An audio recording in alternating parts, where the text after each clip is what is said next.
Welcome to this video describing the Apache Airflow and BMC Helix Control-M integration. This integration currently supports Airflow version 2 and above in either a standalone or a Google Cloud Composer deployment. Here I have a Google Cloud Composer instance, and if I click on the web server, here is my Airflow web interface.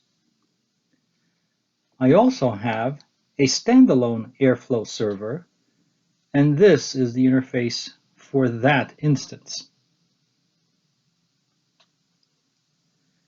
The Control-M integration requires the Airflow API. In a Composer environment, the API is enabled automatically or by default. However, in a standalone Airflow deployment, the API is disabled and you have to enable it. I have now SSH'd into the standalone Airflow environment. You can see the Airflow version of the instance that I am running. And if you look in the airflow.cfg configuration file, you have to set auth_backends to enable the Airflow API, as I have already done. Okay, now let's switch back to Control-M and start examining how you manage and configure this integration. We'll start in the configuration domain and look at centralized connection profiles.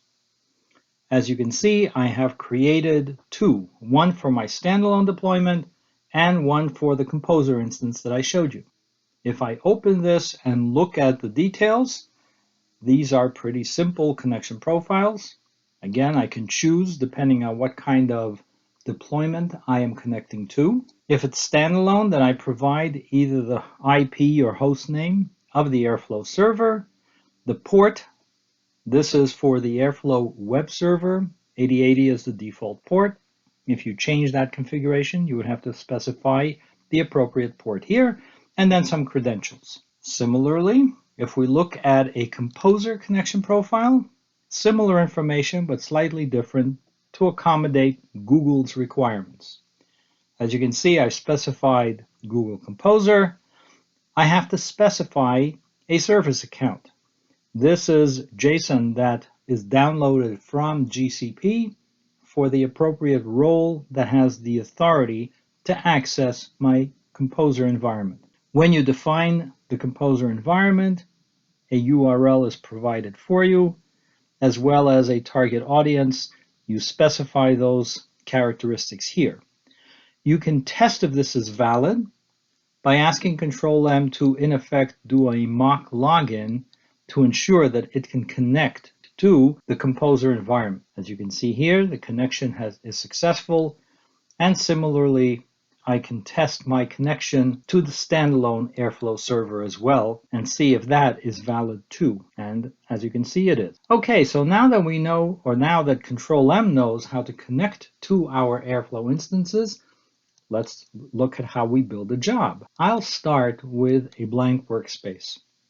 I have a palette of jobs, and after I've installed the Airflow control module, Airflow becomes one of the available jobs. Of course, these jobs are very, very similar to all other Control-M jobs. That is really one of Control-M's major values, is the consistency of how you build as well as how you monitor and interact with jobs. I specify an agent or a host group where the control module or the integration for Airflow has been installed. I can then select an available connection profile. Okay, I'll choose Airflow. Once I've selected the connection profile, Control-M knows how to interact with that Airflow instance, and so to specify what is called a DAG, which is a directed acyclic graph, the equivalent of a Control-M folder. Now I get a listing of the available DAGs in that environment, and I can choose one. If I have any parameters to pass to that DAG, I could specify it in JSON format here. And the last piece of configuration that is specific to the Airflow job is what to do with Airflow logs. Now you'll see when we get to the monitoring domain that you can retrieve logs dynamically directly from Airflow for the purposes of viewing them, so that if there's a problem, you can see what that problem is from the Control-M interface. But if you are familiar with Control-M, you know that there are a few other things that make it important to be able to retrieve and then manage output. Once you have output that Control-M sees or manages, you can define post-processing actions. So you can actually search for strings inside of output, and depending on whether you find them or not, you can ask Control-M to perform various actions. If you copy the Airflow logs into Control-M output, you can then define post-processing or actions on the data that is occurring in an Airflow log. Additionally, if you have some methodology that you've already developed for what you do with output generated by Helix Control-M jobs, you will be able to archive or manage Airflow output together with the output that you collect from Helix Control-M jobs as well. So let's go to the monitoring domain. I have already pre-built a flow that has a variety of jobs, including an Airflow one. So let's just run that and see what execution of an Airflow DAG looks like. Okay, so here is a flow of jobs. It already finished executing. They're all pretty short. But the scenario that I'm trying to simulate here is that I start with an SAP job.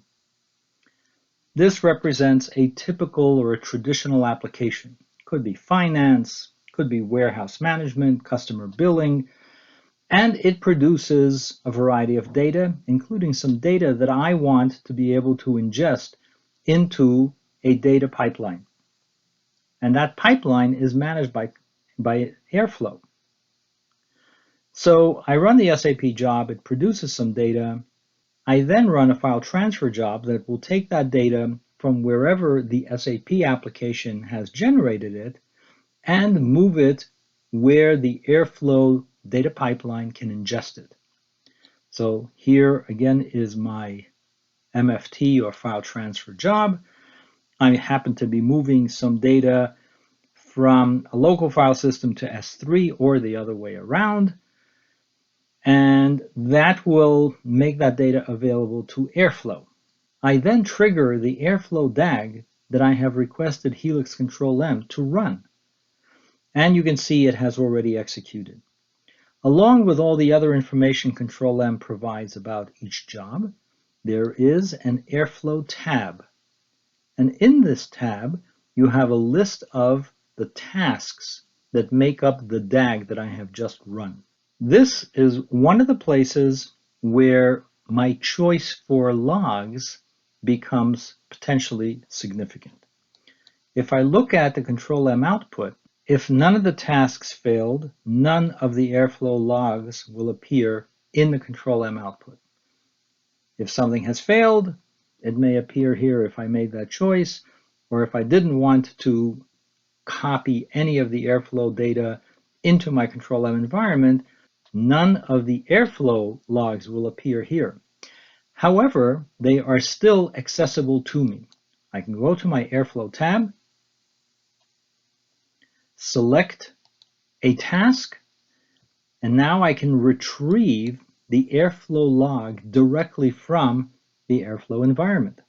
Additionally, if I happen to be familiar with Airflow and I want to be able to use the Airflow user interface or the web interface, I can invoke or I can navigate from Control-M to that interface. So you can see this is the Airflow UI, and whatever you are familiar with or whatever actions you wish to perform here, you are able to perform because you are actually in Airflow right now. You can do whatever is necessary and then return to Control-M if that is your desire. Now the last job in this flow is an SLA management job. And what that does is it creates kind of an envelope for all of these jobs together and represents them as a business service in the services view. So I can see my Airflow pipeline And perhaps this is the only view that I really need. It might tell me how my entire business service is doing. I may choose a name other than Airflow Pipeline. This is something that is defined in the SLA management job. So the idea is to make it meaningful to the consumers of this kind of a view.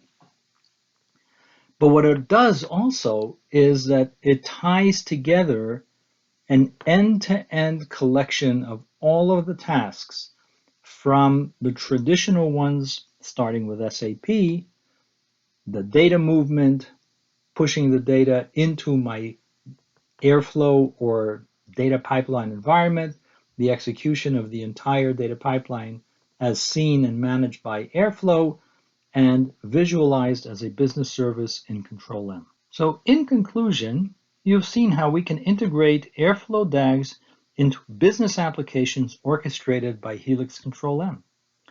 If there are actual dependencies between data pipelines and business applications, they are easily defined and managed, and anyone who is responsible for monitoring both data and traditional business workflows can use a single, consistent facility to manage and get a single pane of glass view for the entire enterprise. Thank you for watching, and if you'd like to get some more information, please visit the Helix Control-M homepage, as you can see in the link at the bottom of this slide.